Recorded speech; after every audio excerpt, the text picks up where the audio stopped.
नमस्कार मंडळी, मराठी गीतांच्या गोष्टी या युट्यूब चॅनलवर आपलं स्वागत. आजच्या आपल्या मुर्दा घर.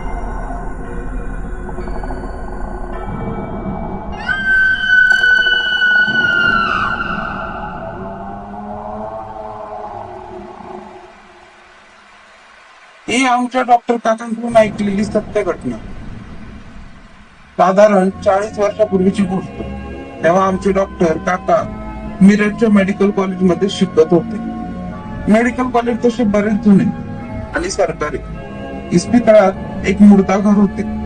त्या मुर्दा घराबद्दल बरेच प्रवाद ऐकू येत होते. कोणी म्हणे तिथे रात्री आत्मे फिरतात. रात्री 12 नंतर तिथे रडण्याचे, ओरडण्याचे आणि इतर विचित्र आवाज येत असतात. एका वॉर्ड बॉयला तिथे रात्रपाळी करीत असताना महिलेच्या रडण्याचा आवाज आला.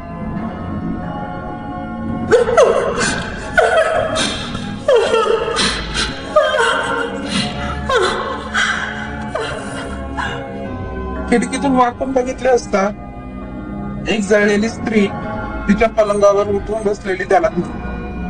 ते पाहून तो तिथून पळत सुटला. ते परत आलाच नाही. त्याच्या कॉलेजमध्ये एक मुलांचा ग्रुप होता. एकदा रात्री गप्पा मारता मारता पैज लागली. जो कोणी मुर्दा घरात रात्री 12 नंतर 1 तास थांबून परत येईल त्याला 1000 रुपये. 7-8 जणांच्या त्या ग्रुप मधल्या एका मुलाने ते पैसे स्वीकारले. विराज असे त्या मुलाचे नाव होते. दुसऱ्या दिवशी रात्री सर्व तयारी झाली.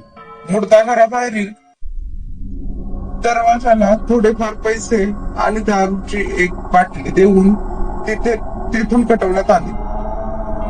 रात्री ठीक 12च्या सुमारास विराज तयार झाला. मुर्दा घराचे कुलूप उघडले आणि तो आत शिरला. दार मागे लोटून दिले तसे बाहेरच्या मुलांनी टाळा परत लावून दार बंद करून घेतले.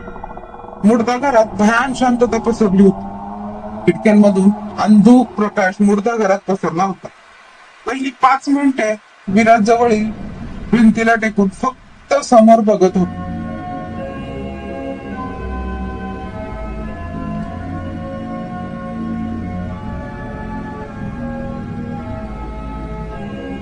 काही वेळ गेल्यानंतर तो खाली बसला. धीटपणा असला तरी भीती मनात हळूहळू दाटत होती.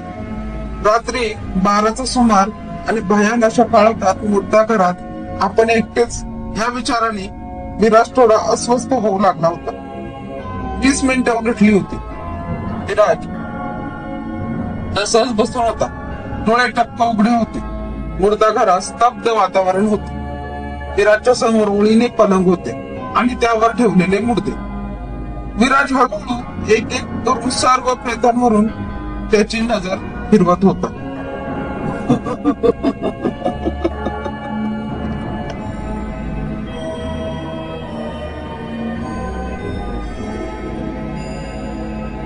निचेतन होऊन पडलेल्या त्या मृत शरीरांसोबत एका बंद खोलीत आपण एकटे बसलो आहोत ही जाणीवच हृदय गोठवणारी आहे. एक क्षण विराजला ही पैस स्वीकारल्याबद्दल पश्चातापही झाला.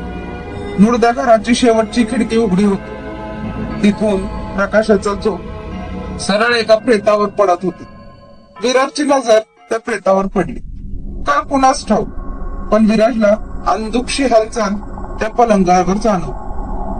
विराजच्या अंगातून भीतीची लहर सळसळ करत थेट मेंदू शिरली. विराज उठून उभा राहिला.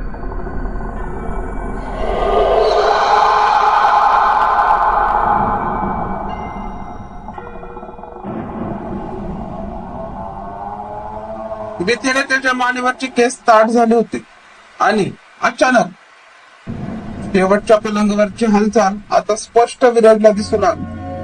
हळूहळू ते प्रेत त्याच्या जागेवर उठून बसू लागले होते. अंगावरची पांढरी चादर तशीच त्या प्रेतावर पसरली होती. विराजच्या हृदयाचे ठोके वाढू लागले.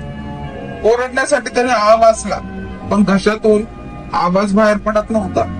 ते प्रेत आता कमरेतून सरळ होत पलंगावर उठून बसले होते. डोक्यावरून चादर हळूहळू खाली सरकत होती.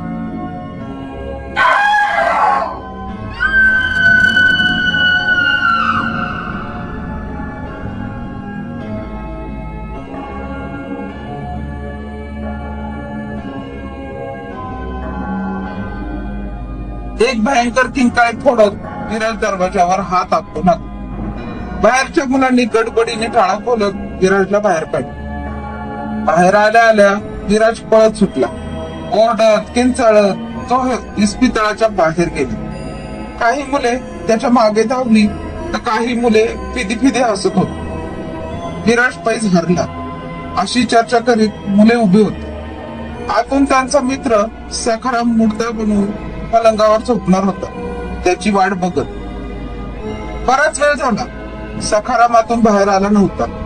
तेव्हा मुले मुर्दा घरात गेली.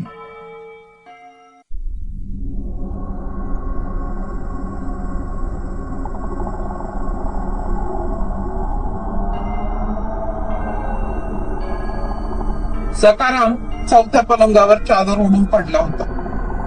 त्याला मुलांनी उठवला आणि बाहेर घेऊन आले. मुलांनी मुर्द्या घराला टाळा लावून तिथून निघून गेले. सखारामला काय काय घडलं ते विचारण्यात आलं. तेव्हा त्याला कोणत्याच घटनेची पुसटचीही कल्पना नव्हती असे कळाले. विराजची मुर्दा घरात येणे, ओरडत किंचाळत बाहेर जाणे काहीच समजत नव्हते. सखाराम जेव्हा मुर्दा घरात जाऊन पलंगावर झोपला तेव्हा काही क्षणात त्याला भयंकर थंडी वाजू लागली आणि काही काळाच्या आतच तो बेशुद्ध पडला होता.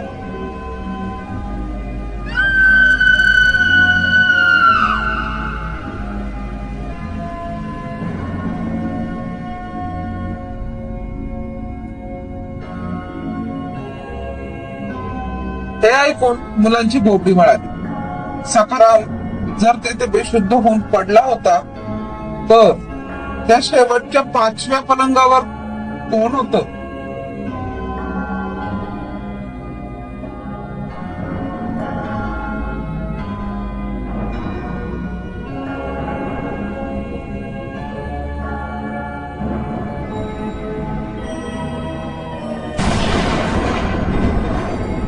धन्यवाद.